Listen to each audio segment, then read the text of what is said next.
ஹிந்து மதத்தோடைய புனிதமான பகவத்கீதையில நரகத்தின் வாசலுக்கு 3 கதவுகள் இருக்குன்னும் அதை ஒண்ணா நம்ம கடக்கும் போது ஏதோ ஒரு நிலையில நம்முடைய ஆன்மா அழியும்னு சொல்லப்பட்டிருக்கு. அந்த 3 கதவுகள் என்னன்னா, 1 கோபம், 2வது பேராசை, 3வது காமம். இந்த 3மே நம்முடைய வாழ்க்கையை அழிச்சிடணும்.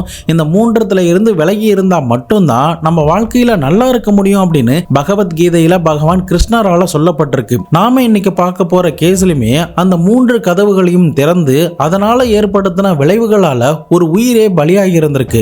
டெல்லி மக்களால என்னைக்குமே மறக்க முடியாத ஒரு கொடூரமான சம்பவம் தான் அது. ஏன் அப்போ இருந்த பிரைம் மினிஸ்டர் கூட இந்த கேஸை பத்தி சில ஒப்பீனியன்லாம் கூட சொல்லி இருந்திருக்காரு. அப்படிப்பட்ட ஒரு கொடூரமான மனதை கலங்கடிக்கக்கூடிய ஒரு சம்பவத்தை பத்தி தான் இன்னைக்கான வீடியோல தெள்ள தெளிவா பார்க்க போறோம்.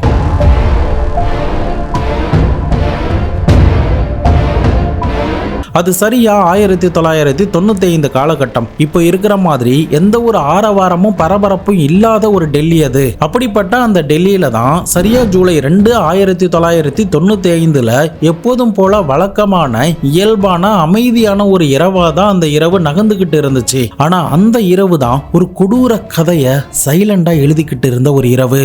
இந்த கதையில முதல் கேரக்டர்னா அப்துல் நசீர் தான். இந்த அப்துல் நசீர் குஞ்சு அப்படின்றவர் கர்நாட் என்ற பகுதியில் இருக்கக்கூடிய போலீஸ் ஸ்டேஷன்ல புதுசா போஸ்டிங் வாங்கிட்டு வந்து ஜாயின் பண்ணியிருந்திருக்காரு. இந்த கர்நாட் பகுதியை பத்தி சொல்லணும்னா டெல்லியில முக்கியமான ஒரு பகுதியா பார்க்கப்படுது. ஏன்னா பார்லிமெண்ட், சில எம்பிக்களுடைய வீடு, கவர்மெண்ட் ஆபீஸ், இதை தவிர ஹாஸ்பிட்டல்ஸ், காலேஜ் அப்படின்னு எக்கச்சக்கமான விஷயங்கள் இந்த பகுதியில் அமைந்திருக்கிறதுனால ஒரு சிறப்பு வாய்ந்த ஏரியாவா தான் இந்த கர்நாட் பகுதி பார்க்கப்பட்டிருக்கு. அப்படிப்பட்ட இந்த பகுதியில் இருக்கிற போலீஸ் ஸ்டேஷனுக்கு தான் இந்த அப்துல் நசீர் குஞ்சு என்றவர் போஸ்டிங் வாங்கிட்டு வந்திருக்காரு. இவர் எப்போதுமே தன்னுடைய வேலைகளை ரொம்ப சின்சியரா பார்க்கக்கூடிய ஆள். அப்படிதான் ஜூலை 2, 1995 அன்னைக்குமே இந்த அப்துல் நசீரும் இன்னொரு ஹோம் கார்டான சந்திரபாலும் வழக்கம் போல பேட்ரோலுக்கு கிளம்பி போறாங்க. அப்போ மணி சரியா ஒரு 11 நெருங்கிக்கிட்டு இருந்துச்சு. அப்படி அவங்க ரவுண்ட்ஸ் போய்கிட்டு இருந்த அந்த நேரத்துல தான் திடீர்னு ஒரு ரெஸ்டாரண்ட்ல இருந்து மட்டும் ஏதோ ஒரு புகை வர மாதிரி இருந்திருக்கு. என்னடா அது, மிட் நைட் கிட்ட ஆயிட்டு யாரு இந்த நேரத்துல சமைச்சுக்கிட்டு இருக்கா, ஏன் இந்த ஹோட்டல்ல இன்னும் க்ளோஸ் பண்ணாம இருக்காங்க அப்படின்னு சொல்லிட்டு அந்த ஹோட்டலுடைய வாசலுக்கு வந்து பார்க்கும்போது க்ளோஸ்டுன்னு போர்டு மட்டும் போட்டிருக்கு. அதுக்கு பக்கத்திலே இருந்த ஒரு ஆள் என்ன சொல்லியிருந்திருக்கானா, சார் எங்களுடைய பழைய கட்சி பேனர்களை நாங்க இங்க எரிச்சுக்கிட்டு இருக்கோம், மற்றபடி இங்க ஒன்றும் ஃபயர் ஆகல, நீங்க எதுவும் பயப்பட வேண்டாம், இங்க இருந்து போங்க அப்படின்னு சொல்லியிருந்திருக்காரு. அதன் அடிப்படையில் இந்த அப்துல் நசீரும் அந்த சந்திரபாலும் அங்கிருந்து மெல்லமா நடக்க ஆரம்பிச்சிட்டாங்க. ஆனா அந்த அமைதியான இரவுல காய்கறி வியாபாரம் செய்யக்கூடிய ஒரு வயதான பெண்ணோடைய கூப்பாடு அந்த அமைதியை கிழிச்சுக்கிட்டு அந்த போலீஸ் ஆபீசருடைய காதுகள்ல ஒரு அலறல் சத்தமா கேட்க ஆரம்பிச்சது. என்னடா அது அப்படின்னு அந்த 2 போலீஸ் ஆபீசருமே சத்தம் கேட்கிற இடத்துக்கு வந்து பார்க்கும்போது தான் அந்த ஹோட்டல்ல இருந்து கொஞ்சம் தூரம் தள்ளி அந்த வயதான பெண் ஹோட்டல் பத்தி எரியுது அப்படிங்கிறத கேட்டிருந்திருக்காங்க. உடனடியா அந்த ஹோட்டல் கிட்ட வந்து பார்க்கும்போது எந்த இடத்துல இருந்து புகை வந்துச்சோ அந்த இடத்துல இருந்து இன்னும் தீயும் புகையும் அதிகமா வந்துகிட்டு இருக்கிறத பாக்குறாங்க. ஆரம்பத்துல தந்தூரி அடுப்புக்கு மேல இருக்கக்கூடிய புகை வெளியேறக்கூடிய அந்த இடத்துல இருந்து தான் லேசான புகை வந்திருக்கு. ஆனா இந்த பாட்டி கத்துனதுக்கு பிறகு அந்த இடத்துல திக்கான புகையை பார்த்ததுமே 2 ஆபீசருக்கும் ஏதோ ஒரு சந்தேகம் அந்த இடத்துல இருந்து பொறிதட்ட ஆரம்பிச்சது.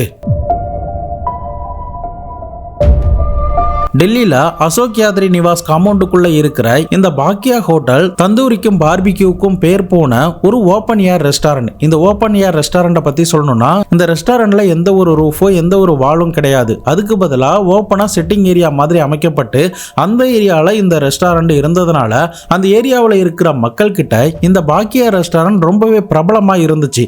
அப்படிப்பட்ட இந்த பாக்கியா ரெஸ்டாரண்ட்ல இருந்துதான் தந்தூரி அடுப்புக்கு மேல சில புகைகள் சந்தேகத்தை கிளப்புற மாதிரி பறந்துகிட்டு இருந்துச்சு. இத பார்த்த அந்த 2 ஆபீசரும் அடுத்து என்ன பண்ணலாம்னு யோசிக்கிறாங்க. கோஇன்சிடென்ட்லி அன்னைக்கு அவங்க வாக்கி டாக்கி எடுத்துட்டு வராததுனால பக்கத்துல ஏதாவது எஸ்டிடி பூத் இருக்கா அப்படின்னு சொல்லி தேடி போக ஆரம்பிச்சாங்க. மேற்கொண்டு அப்படி தேடி போனாலுமே மிட் நைட்டுங்கிறதுனால எந்த ஒரு எஸ்டிடி பூத்துமே இல்ல. இதனால என்ன பண்றது, எப்படி தங்களுடைய ஹையர் ஆபீசருக்கு தகவலை கொடுக்கறதுன்னு யோசிச்சுக்கிட்டு இருந்த அந்த ஆபீசர் உடனடியா அடுத்த ஆக்ஷனுக்கு வந்த அப்துல் நசீர் சந்திரபால் கிட்ட, நீ இங்கேயே இரு, நான் பக்கத்துல இருக்கிற போலீஸ் ஸ்டேஷன்ல போயிட்டு தகவலை கொடுத்துட்டு வந்துடுறேன்னு கிளம்பி போயிருந்திருக்காரு. இருக்காரு. அதன் அடிப்படையில இந்த அப்துல் நசீர் பக்கத்துல இருக்கிற போலீஸ் ஸ்டேஷன்ல போயிட்டு தகவலை கொடுத்துட்டு கொஞ்ச நேரத்துக்குள்ளேயே ரிட்டர்ன் அந்த இடத்துக்கு வரும்போது இன்னும் அந்த தீயோடைய வேகமும் புகையோடைய வேகமும் அதிகரிச்சுக்கிட்டு இருந்துச்சு. இதனால சந்தேகமடைந்த இந்த 2 ஆபீசருமே உடனடியா 7 அடி 8 அடி இருக்கக்கூடிய அந்த காம்பவுண்ட் வாலை எகிரி குதிச்சு அந்த ரெஸ்டாரண்ட்டுக்குள்ள நுழைஞ்சிருக்காங்க.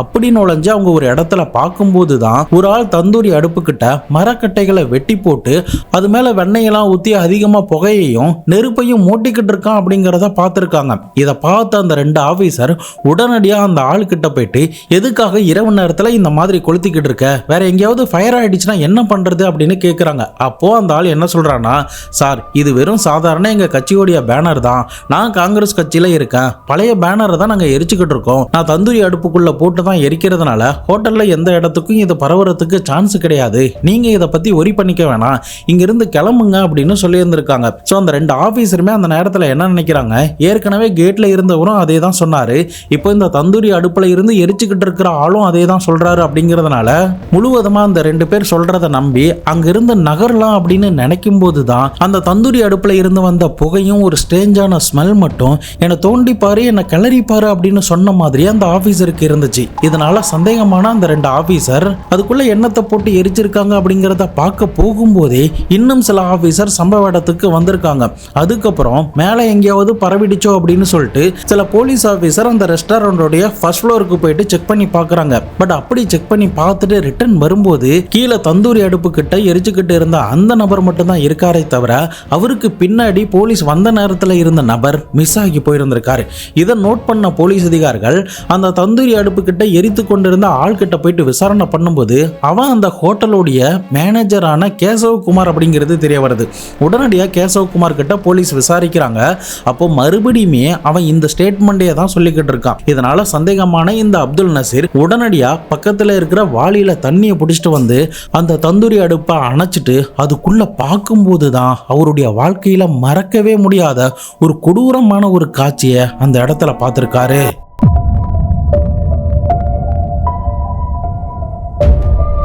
இங்கேயே ஒரு வார்னிங் ஒன்று கொடுத்தா நல்லா இருக்கும்னு நினைக்கிறேன். இலகிய மனம் படைச்சவங்க, கொடூரமான விஷயங்களை கேட்க தைரியம் இல்லாதவங்க கண்டிப்பா இந்த இடத்துல ஸ்கிப் பண்ணிடுறது ரொம்பவே நல்லது. ஏன் சொல்றேன்னா அந்த தந்தூரி அடுப்புக்குள்ள இருந்த பொருள் சொல்ல போற கதைகள் அப்படி. போலீஸ் அந்த தந்தூரி அடுப்புக்குள்ள பார்க்கும்போது பாதி எரிந்த நிலையில இருக்கக்கூடிய ஒரு பெண்ணுடைய உடற்துண்டுகளை பார்க்குறாங்க. இதை தவிர இன்னும் கொடூரமா அவங்க பார்த்தது என்னன்னா அந்த வெட்டப்பட்ட உடற்துண்டுகளுடைய மேலே இருக்கிற சதைகள் எல்லாமே உருகி ஒரு மெழுகுவத்தி உருகி போயிருந்தா எப்படி இருக்குமோ அந்த மாதிரியான ஒரு காட்சிகளை அது கொடுத்திருக்கு. இதை தவிர அந்த வெட்டப்பட்ட ஆளுடைய வயிற்று பகுதியுமே அந்த தந்தூரிக்குள்ள போட்டு எரிச்சிருக்காங்க. அதை பார்த்தப்ப கூட போலீஸுக்கு என்ன ஒரு அதிர்ச்சியா இருந்துச்சுன்னா அந்த வயிற்று மேலே இருக்கிற தோல் சதைகள் எல்லாமே உருகி குடல் வெளியில தெரிகிற அளவுக்கு இருந்துச்சு. அந்த அளவுக்கு ஒரு ரணக்கொடூரமான அவங்க லைஃப்ல மறக்கவே முடியாத ஒரு காட்சியை தான் அன்னைக்கு போலீஸ் ஆஃபீஸர் பார்த்திருக்காங்க. அன்னைக்கு தந்தூரி அடுப்புல இந்த அளவுக்கு கொடூரமான முறையில் வெட்டப்பட்ட நிலையில எரிக்கப்பட்ட பெண் யாரா இருக்கும்?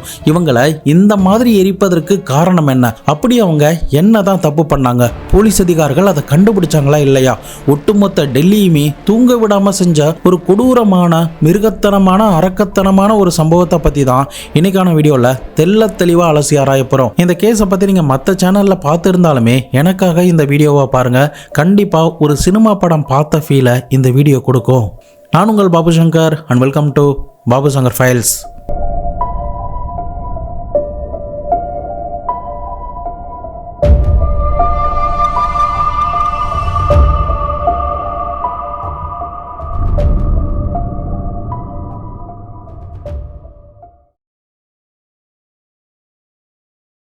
வீடியோஸ்லாம் பிடிச்சிருந்ததுன்னா மறக்காமல் லைக் பண்ணி பாருங்கள். அப்போ தான் நிறைய பேருக்கு ரெக்கமெண்டில் போய் சேரும். ஸோ எனக்குமே அது ஒரு பெரிய மோட்டிவேட்டாக இருக்கும். இன்னும் நிறைய வீடியோஸ் பண்ணுறதுக்கு எங்களுக்கு ஒரு சப்போர்ட்டாக இருக்கும். ஸோ மறக்காமல் எனக்காக அதை மட்டும் பண்ணுங்கள். கேஸ் சம்மந்தமாக ஏதாவது டவுட் இருந்தாலோ உங்களுடைய ஒப்பீனியனை ஏதாவது சொல்லணுனாலோ மறக்காமல் கமெண்ட் பாக்ஸில் சொல்லுங்கள். கண்டிப்பாக நான் உங்க கூட டிஸ்கஸ் பண்ணுறேன்.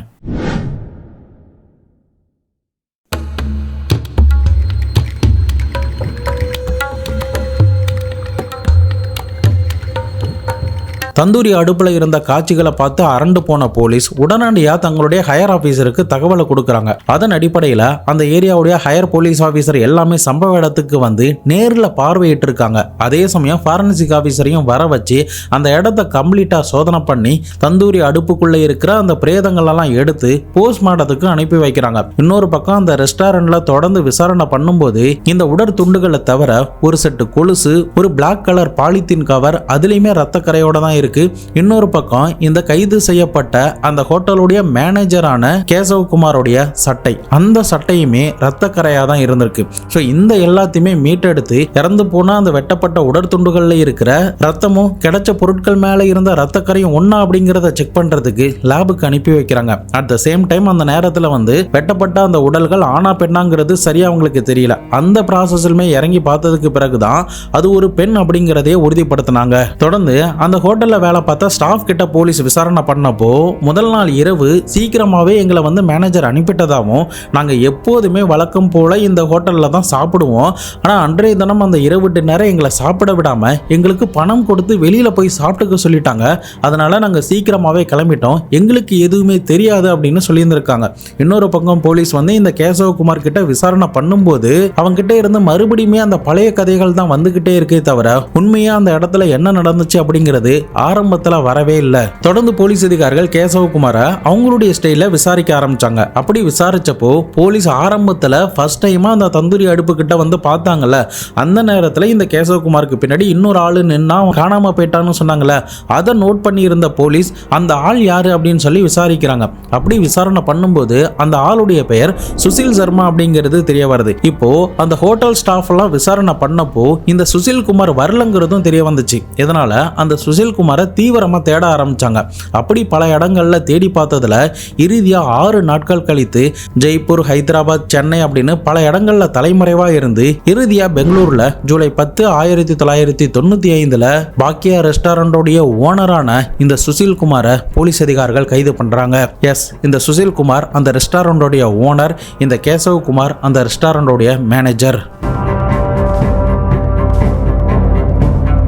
இந்த கேஸ்ல முழுசா என்ன நடந்துச்சுன்னு தெரிஞ்சுக்கிறதுக்கு முன்னாடி இந்த சுசில் சர்மா யாருங்கிறத பார்த்துடலாம். அப்பதான் உங்களுக்கு ஈஸியா இந்த கேஸ்ல நடக்கிறத ஃபாலோ பண்ண முடியும். 1992 டெல்லி யூத் காங்கிரஸ் உடைய பிரசிடென்டா இருந்தவர் தான் இந்த சுசில் சர்மா. இவர் டெல்லி யூனிவர்சிட்டியில காமர்ஸ் வரைக்கும் படிச்சிருக்காரு. அந்த நேரத்துல இவர் காங்கிரஸ் பார்ட்டியில இருந்ததுனால சுசில் சர்மாவை பத்தி எல்லாருக்குமே ஓரளவுக்கு தெரிஞ்சிருந்தது. இவருக்குன்னு ஒரு பேருமே அந்த பார்ட்டியில இருந்துச்சு. அசோக் யாத்ரி நிவாஸ்ங்கிற இடத்துல இருக்கிற இந்தியன் டூரிசம் டெவலப்மெண்ட் கார்பரேஷனுக்கு சொந்தமான ஒரு இடத்துல ரெஸ்டாரண்டையும் சில கடைகளையும் அக்ரிமெண்ட் போட்டு இந்த சுசில் சர்மா மற்றும் அவருடைய நண்பர்கள் கூட ஒரு அக்ரிமெண்டை இவங்க போட்டு வாடகைக்கு எடுத்திருந்திருக்காங்க. அதுக்கப்புறம் தான் இவர் அந்த இடத்துல பாக்கியா ரெஸ்டாரண்ட்னு ஒன்று ஆரம்பிச்சு அந்த ஏரியா மக்கள் கிட்ட பிரபலமாகவும் ஆயிருந்திருக்காரு.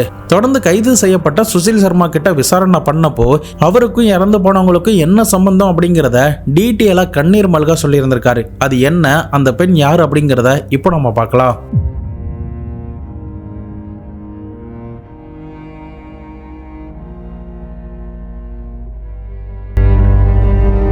ஆரம்பத்தில் போலீஸ் இந்த சுசில் சர்மா கிட்ட அந்த பொண்ணு யாருன்னு கேட்டப்போ நைனா சாகில் அப்படின்ற ஒரு பெயரை சொல்லியிருந்திருக்காரு. அந்த பெயரை கேட்டதுமே போலீஸுக்கு பயங்கர ஷாக். ஏன்னா இந்த நைனா சாகில் அப்படின்றவங்க டெல்லி யூனிவர்சிட்டியில கிராஜுவேட் முடிச்சதுக்கு பிறகு காங்கிரஸ் பார்ட்டியில இளைஞர் காங்கிரஸ் பெண்களுடைய பிரிவுல பொதுச் செயலாளராக இருந்திருக்காங்க. இதனால அந்த காங்கிரஸ் பார்ட்டியில எல்லாருக்கும் தெரிஞ்ச ஒரு பெண்மணியா தான் இந்த நைனாவும் இருந்திருக்காங்க. யூத் காங்கிரஸ் ஆபீஸுக்கு நேரடியாவே போய் இந்த சுசில் சர்மாவை அடிக்கடி இந்த பொண்ணு அப்படிதான் இவங்க 2 பேருக்குள்ளேயும் ஒரு பழக்கம் ஏற்பட்டிருந்திருக்கு. அதன் அடிப்படையில தான் 1992 மந்திர் மார்க் என்ற பகுதியில் இருக்கிற ஒரு லக்ஸரி அபார்ட்மெண்ட்டை வாங்கி அதுல இந்த 2 பேருமே தங்க ஆரம்பிச்சாங்க. முக்கியமா 2 பேரும் ஒரு லிவிங் டுகெதர் மாதிரியும் ஒரு சீக்ரெட்டான மேரேஜ் பண்ணி தான் வாழ்ந்துகிட்டு இருந்தாங்க. என்னதான் இவர் மேரேஜ் பண்ணியிருந்தாலும் அது எல்லாத்தையுமே ஒரு அன்அபிஷியலா தான் ஃபாலோ பண்ணிக்கிட்டே இருந்தாரு. அதே சமயம் தன்னுடைய மேரேஜ் லைஃபை பத்தி காங்கிரஸ் கட்சியில இருக்கிற ஆட்களுக்கும் மக்களுக்கும் தெரிய வேணான்னு இந்த சுசில் சர்மா நினைச்சாரு. பட் அதுக்கு அப்படியே ஆப்போசிட்டா இந்த நைனா சாகில் நினைச்சாங்க. ஏன்னா அவங்களுக்கு இந்த சீக்ரெட்டான லைஃப்ல வாழ்றதுல உடன்பாடே இல்லை. இந்த காரணத்துக்காக தான் இந்த 2 பேருக்குள்ளேயுமே அடிக்கடி சண்டைகள் ஏற்பட ஆரம்பிச்சது. அந்த சண்டைகள் முத்தி போய் தான் கடைசியில தந்தூரி அடுப்பு வரைக்குமே போயிருக்கு.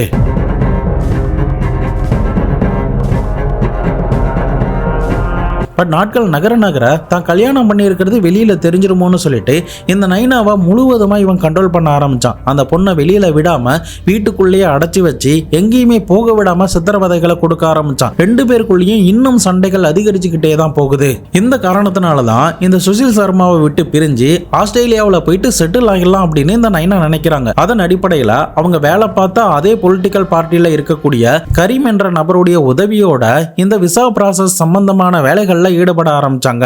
இப்படி இவங்களுடைய லைஃப் போய்கிட்டு இருந்த நேரத்துல தான் இவங்க இந்த அளவுக்கு கொடூரமான முறையில் கொலை செய்யப்பட்டிருக்காங்க. என்ன காரணத்துக்காக நீ கொலை பண்ண, கொலை நடந்த அன்னைக்கு என்னென்ன நடந்துச்சுங்கிறத கேட்கும்போது கூட அவன் சொன்ன பதில்கள் எல்லாமே போலீஸை ஒரு நிமிஷம் நிலகுலைய வச்சது.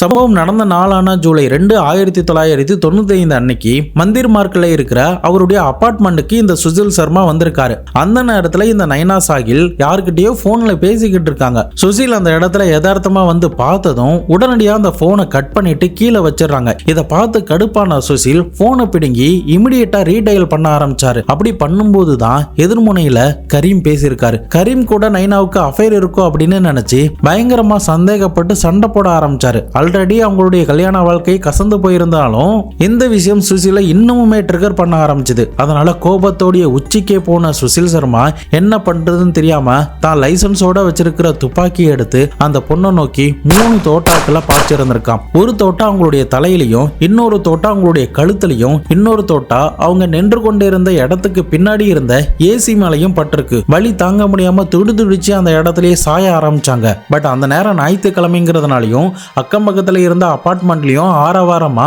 டிவி சவுண்ட்லாம் அதிகமா இருந்ததுனால இந்த சுசில் சர்மா சுட்டது எதுவுமே வெளியில யாருக்குமே கேட்கவே இல்லை. பின் நாட்கள்ல சுசில் சர்மா வீட்டுக்கு பக்கத்துல இருந்தவங்க என்ன சொல்றாங்கன்னா, இந்த பொண்ணை வீட்டுக்குள்ளேயே அடைச்சி அநியாயமா அடிப்பா, நிறைய சித்திரவதைகள்லாம் பண்ணுவா அப்படின்னு சொல்லப்பட்டுச்சு.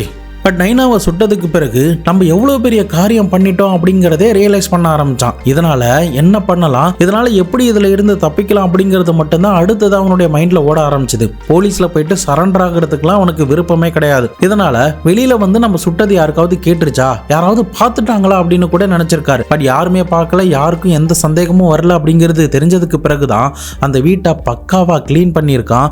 அதே சமயம் ஒரு பெரிய பிளாக் கலர் பாலித்தீன் கவர்ல அந்த பொண்ணுடைய சடல பேக் பண்ணி இருந்திருக்கான். இந்த ப்ராசஸ்லாம் பண்ணும்போதே இந்த சுசில் சர்மாவுடைய சட்டையில ரத்த கரைகள்லாம் படிஞ்சிருக்கு. அதுக்கப்புறம் இரவு நேரத்தில் அவன் வச்சிருக்கிற மாருதி ஆல்டோ 800 காரோடைய டிக்கியில அந்த சடலத்தை கொண்டே வச்சிருக்கான். அதே சமயம் என்னதான் பாலித்தீன் கவர் போட்டு அந்த சடலத்தை கட்டி இருந்தாலும் ரத்தம் ஏதோ ஒரு கேப்ல வெளியாகி அந்த நேரத்திலுமே சட்டை வந்து கரையாயிடுச்சு. இதனால மறுபடியுமே மாடிக்கு போயிட்டு அவனுடைய சட்டைகள் எல்லாத்தையுமே சேஞ்ச் பண்ணிக்கிட்டு நேரடியாக தன்னுடைய காரை ஐடிஓ பிரிட்ஜ் கிட்ட நோக்கி டிரைவ் பண்ண ஆரம்பிச்சான். பட் இவனுடைய பிளான் அந்த நேரத்தில் என்னவா இருந்துச்சுன்னா, அந்த பிரிட்ஜு கிட்ட ஆள் நடமாட்டம் ரொம்ப கம்மியா இருக்கும். அதனால இந்த சடலத்தை அந்த யமுனா நதியில தூக்கி போட்டுட்டா யாருக்கும் எந்த பிரச்சனையும் இல்லை, நாமளும் ஈஸியா தப்பிச்சிருவோம் அப்படின்னு நினைச்சிருக்கான். ஆனா துரதிருஷ்டவசமா இவன் போன அந்த நேரத்தில் பயங்கரமான டிராபிக் அந்த பிரிட்ஜு மேல இருந்திருக்கு. நிறைய வாகனங்கள் அந்த இடத்துல இருந்ததுனாலையும் நிறைய பேருடைய நடமாட்டமும் அந்த இடத்துல இருந்ததுனாலையும் இந்த நேரத்தில் நாம இந்த சடலத்தை தூக்கி போட்டா கண்டிப்பா மாட்டிப்போம் அப்படின்னு சொல்லிட்டு உடனடியா அவனுக்கு அடுத்ததா வந்தது 2 விஷயம்தான். ஒன்னு அவன் ஹோட்டல்ல இருக்கிற தந்தூரி அடுப்பு, இன்னொன்னு அவனுடைய மேனேஜரான இந்த கேசவகுமார். ஏன்னா இந்த கேசவகுமார் ரொம்பவே உண்மையான ஒரு விசுவாசி. தன்னுடைய முதலாளிக்கு பயங்கரமா விசுவாசமா அவன் இருந்ததுனால முழுவதுமா இந்த சுசில் சர்மா வந்து அவனை நம்பினாரு. அந்த காரணத்தினாலதான் அந்த பிரிட்ஜில் அவ்வளவு கூட்டம் இருந்தாலும் காரை அந்த டிராபிக்ல யூட்டர்ன் எடுத்துட்டு ரிட்டர்ன் தன்னுடைய ரெஸ்டாரண்ட்டுக்கே வந்து அங்க இருக்கிற ஆட்கள்லாம் சீக்கிரம் போக சொல்லி கேசவகுமார் கிட்ட ஒரு ஆர்டரை போறாரு. அதே சமயம் நடந்த எல்லா விஷயத்தையுமே சொல்லி, நான் பெருசா தப்பு பண்ணிட்டேன், நான் இதை பண்ணிருக்க கூடாது, நான் ஏன் இதை பண்ண அப்படிங்கிறது எனக்கே கன்ஃபியூஷனா இருக்கு, என்ன இதுல இருந்து எப்படியாவது காப்பாத்து, எனக்கு ஜெயிலுக்கு போறதெல்லாம் உடன்பாடு இல்ல, போலீஸ்ல சரண்டர் ஆகுறதுலயும் எனக்கு உடன்பாடு இல்ல, எனக்கு நீ தான் உதவி பண்ணும் அப்படின்னு சொல்லி இருந்திருக்காரு. அதன் அடிப்படையில் இந்த கேசவகுமார் என்ன பண்ணியிருந்திருக்கான், இமிடியேட்டா அவங்க ஹோட்டல்ல வேலை பார்க்குற ஸ்டாஃப் எல்லாருக்குமே சில பணத்தை கொடுத்து வெளியில போய் நீங்க சாப்பிட்டுக்கோங்க அப்படின்னு சொல்லியிருந்திருக்காங்க. அட் த சேம் டைம் அந்த ஹோட்டலுக்கு சாப்பிட வந்தவங்க மட்டும் சாப்பிட்டு முடிச்சு கிளம்புனதுக்கு பிறகுதான் தான் காருடைய டிக்கியில இருந்து இந்த நைனாவுடைய சடலத்தை இந்த அடுப்பு கிட்ட தூக்கிட்டு வந்திருக்காங்க. அதுக்கப்புறம் இந்த கேசவகுமார் தான் துண்டு துண்டா வெட்டி அந்த தந்தூரி அடுப்புக்குள்ள போட்டு அது கூட சில விறகு கட்டைகள்லாம் வெட்டி அதையுமே அதுக்குள்ள போட்டு பட்டரை எடுத்துட்டு வந்து அது மேல தெளிச்சு கொளுத்த ஆரம்பிச்சிருக்காங்க. இப்படி கொளுத்திக்கிட்டே இருந்த நேரத்துல தான் யதார்த்தமா ரவுண்ட்ஸ் வந்த அப்துல் நசீரும் அவருடைய இன்னொரு கோ பார்ட்னரான ஹோம் கார்டான சந்திரபாலும் இந்த புகையை தந்தூரி அடுப்புல இருந்து நோட் பண்ணி இருந்திருக்காங்க. ஆரம்பத்துல அது மிட் நைட்டா இருந்ததுனால ஏன் இது வருது அப்படின்ற சந்தேகத்தோட தான் வந்தாங்க. ஆனா உள்ள இந்த கேசவ சர்மா எரிச்சுக்கிட்டு இருந்த நேரத்துல வெளியில இருந்து யாராவது வந்துருவாங்களோ அப்படின்னு சொல்லிட்டு இந்த சுசில் சர்மா தான் கேட்டு கிட்ட நின்று பாத்துக்கிட்டு இருந்திருக்கான். அந்த நேரத்துல போலீஸும் அவன் நினைச்ச மாதிரி வந்திருக்காங்க. அப்போ போலீஸ் கிட்ட நாங்க பழைய பேனர்லாம் எரிச்சுக்கிட்டு இருக்கோம், இது ஒன்றும் பெரிய விஷயம் கிடையாது, நீங்க உங்களுடைய வேலைகளை பாருங்க சார் அப்படின்னு சொல்லி சமாதானப்படுத்தி அனுப்பி இருந்திருக்காங்க. பட் அதுக்கப்புறம் அந்த வயதான பாட்டி கத்துலனா இந்த அப்துல் நசீரும் சந்திரபாலும் இந்த இடத்துக்கு வந்திருக்கவே மாட்டாங்க. அதுக்கப்புறம் போலீஸ் ஸ்டேஷன்ல தகவலை கொடுத்துட்டு இந்த அப்துல் நசீரும் சந்திரபாலும் எகிரி குதிச்சு உள்ள போனப்போ இந்த சுசில் சர்மாவும் கேசவகுமார் கிட்ட இருந்து கொஞ்சம் தூரம் தள்ளி நின்னுக்கிட்டு இருந்திருக்கான். பட் அந்த நேரத்துல மத்த போலீஸ் ஆபீசரும் சம்பவ இடத்துக்கு வந்து வேற எங்கேயாவது ஃபயர் ஆயிடுச்சோ அப்படின்னு சொல்லிட்டு ஃபர்ஸ்ட் ஃப்ளோர் எல்லாம் போயிட்டு செக் பண்ணிக்கிட்டு இருந்திருக்காங்க. பட் இந்த சோதனைகள்லாம் நடந்துகிட்டு இருந்த நேரத்துல லாபகமா அந்த இடத்துல இருந்து இந்த சுசில் சர்மா தப்பிச்சு போயிருந்திருக்காரு. அதுக்கப்புறம் தான் 5 நாட்கள் கழித்து சுசில் சர்மாவை கைது பண்ணும்போது இந்த கன்ஃபெஷன் ஸ்டேட்மெண்ட் எல்லாமே வெளி உலகத்துக்கே தெரிய வர ஆரம்பிச்சது. நைனாவுடைய சடலத்தை வெட்டும் போது கூட இந்த கேசவகுமாருடைய சட்டை மேல அந்த ரத்தக்கரை படிஞ்சிருக்கு. அந்த ரத்தக்கரையும் பின்னாட்கள்ல ஒரு முக்கிய எவிடன்ஸா போலீஸுக்கு கிடைச்சது. அதே சமயம் மீட்டெடுக்கப்பட்ட நான் ஏற்கனவே சொன்ன மாதிரி அந்த பிளாக் கலர் பாலித்தீன் கவர்ல இருந்த ரத்தக்கரையும் இந்த கேசவ் சர்மாவுடைய சடலத்து மேல இருந்த ரத்தக்கரையும் பின்னாட்கள்ல சுசில் சர்மாவுடைய வீட்டுல சோதனை பண்ணப்போ அங்கிருந்து கிடைச்ச சட்டையில இருந்த ரத்தக்கரையும் ஏபி பாசிட்டிவ் குரூப்பை சேர்ந்ததுன்னு அது அனைத்துமே இறந்து போன இந்த நைனாவுடைய ரத்தம் அப்படிங்கிற ஃபாரன்சிக் டிபார்ட்மெண்ட் அதிகாரிகள் அந்த லேப் ரிப்போர்ட் மூலமா நிரூபிச்சிருந்திருக்காங்க. இப்போ இந்த வழக்குல சம்பந்தப்பட்ட இந்த சுசில் குமார் மேலையும் கேசவகுமார் மேலையும் டைரக்டான எவிடன்ஸ் ஸ்ட்ராங்கா இருந்ததுனால இவங்க இந்த வழக்குல இருந்து தப்பிக்க முடியாத ஒரு சிச்சுவேஷன் ஏற்பட ஆரம்பிச்சது. சர்க்கம்டன்ஷியல் எவிடன்ஸ் எல்லாமே கிடைச்சிருந்தாலும் டைரக்ட் எவிடன்ஸ், அதாவது இவங்க இந்த கிரைம்ஸ் எல்லாம் இறங்கி அந்த குற்றத்தை பண்ணியிருக்காங்க, அந்த கொலையை பண்ணியிருக்காங்க, குற்றத்தை மறைச்சிருக்காங்க அப்படிங்கிறதுக்கு உண்டான தடயம் கிடைச்சிட்டதுனால இவங்க இந்த கேஸ்ல இருந்து தப்பிக்க சான்ஸே இல்லை அப்படிங்கிறது போலீஸுக்கு அந்த இடத்துல உறுதியாகிட்டு. பட் இருந்தாலும் இன்னும் அவங்களால என்னென்ன ஸ்ட்ராங்கா எவிடன்ஸ்லாம் கலெக்ட் பண்ண முடியுமோ அது எல்லாத்தையுமே கலெக்ட் பண்ணி நீதிமன்றத்தில் சார்ஜ் ஷீட்டா ஃபைல் பண்ணாங்க. இறுதியா ஐபிசி செக்ஷன் 120B 34 201 ஐபிசி 302 கொலை வழக்கு பிரிவின் கீழையும் இந்த சுசில் சர்மா மேல வழக்கு பதிவு பண்ணப்பட்டுச்சு. இன்னொரு பக்கம் ஐபிசி செக்ஷன் 212 பிரிவின் கீழே குற்றவாளிக்கு அடைக்கலம் கொடுத்தான் உதவி பண்ணான்னு சொல்லிட்டு இந்த கேசவ் சர்மா மேலேயுமே வழக்கு பதிவு பண்ணப்பட்டுச்சு. இறுதியா 1996 டெல்லி நீதிமன்றம் இந்த சுசில் சர்மாவுக்கு மரண தண்டனையும் கேசவகுமாருக்கு 7 ஆண்டுகள் சிறை தண்டனையும் கொடுத்தாங்க. அதுக்கப்புறம் தன்னுடைய மரண தண்டனையை எதிர்த்து இந்த சுசில் சர்மா மேல்முறையீடு பண்ணியிருந்திருக்காரு. அதன் அடிப்படையில் தான் உச்சநீதிமன்றத்தில் அந்த தண்டனையை ஆயுள் தண்டனையா குறைச்சிருக்காங்க. அதுக்கப்புறம் 2018 இவர் பண்ண இந்த குற்றத்துக்கு 23 ஆண்டுகளும் சிறையில் இருந்துட்டாரு. அதனால இந்த தண்டனை போதும் அப்படின்னு 2018 நீதிமன்றம் இவரை விடுதலை பண்ணிருக்கு.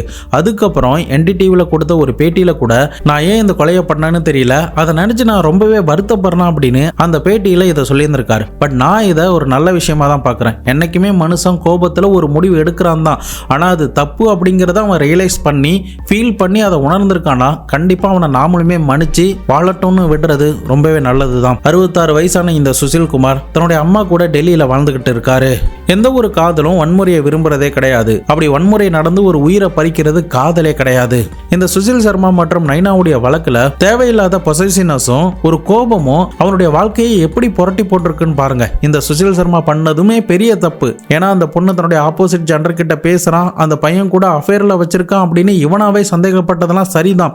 ஆனா உண்மையிலே அது அவங்க பண்ணாங்களா இல்லையா அப்படிங்கிறத இவன் கிரவுண்ட் ஒர்க் பண்ணி பார்த்து பேக்ரவுண்ட்லாம் செக் பண்ணி பார்த்துருக்கணும். ஆனா அதை எதையுமே பண்ணாம அப்பாவியான நைனாவை அநியாயமா இந்த மாதிரி சுட்டு கொலை பண்ணியிருக்கான். அதை என்னைக்குமே ஏத்துக்கவே முடியாதுதான். இந்த மாதிரியான பிரச்சனைகள் ஒவ்வொரு ரிலேஷன்ஷிப்லயும் வருந்தான். ஆனா உண்மையிலேயே அவங்க தப்பு பண்றாங்களா இல்லையா அப்படிங்கிறத செக் பண்ணிட்டு அவங்க கிட்ட இருந்து விலகி போயிடணுமே தவிர இன்னொருத்தருடைய உயிரை எடுக்கிறதுக்கு உண்டான அதிகாரம் யாருக்குமே கொடுக்கப்படல.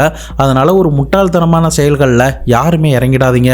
1995 காலகட்டத்தில் இந்த சுசில் சர்மாவுடைய இந்த தந்தூரி வழக்கு ரொம்பவே இந்திய முழுக்க பிரபலமா மக்கள் கிட்ட ஒரு பீதியை கிளப்புனுச்சு. அந்த மாதிரி ஒரு கொடூரமான சம்பவத்தை தான் இந்திய வரலாற்றுல மறக்கவே முடியாத ஒரு சம்பவத்தை தான் இந்த சுசில் சர்மா பண்ணியிருக்கான். இனி வரும் காலங்களில் இவனை மாதிரி யார் யாரும் ஒரு முட்டாள்தனமான முடிவை எடுத்து பின்னாடி ஃபீல் பண்ணிடக்கூடாது அப்படிங்கிறதுக்காக தான் இந்த ஒரு பதிவு. நீங்கள் இந்த வழக்கை பற்றியும் உங்களுடைய ஒப்பீனியன் என்ன அப்படிங்கிறதையும் மறக்காமல் கமெண்ட் பாக்ஸில் சொல்லுங்கள். இதை பற்றி உங்களுடைய நண்பர்களும் தெரிஞ்சுக்கணும்னு நினச்சிங்கன்னா அவங்களுக்கும் ஷேர் பண்ணி விடுங்க. நாளை மறுநாள் வேறு ஒரு கிரைம் கேஸோட வேறு ஒரு வீடியோவில் உங்களை வந்து சந்திக்கிறேன். அது வரைக்கும் உங்களிடமிருந்து விடைபெறுவது உங்கள் பாபு சங்கர்.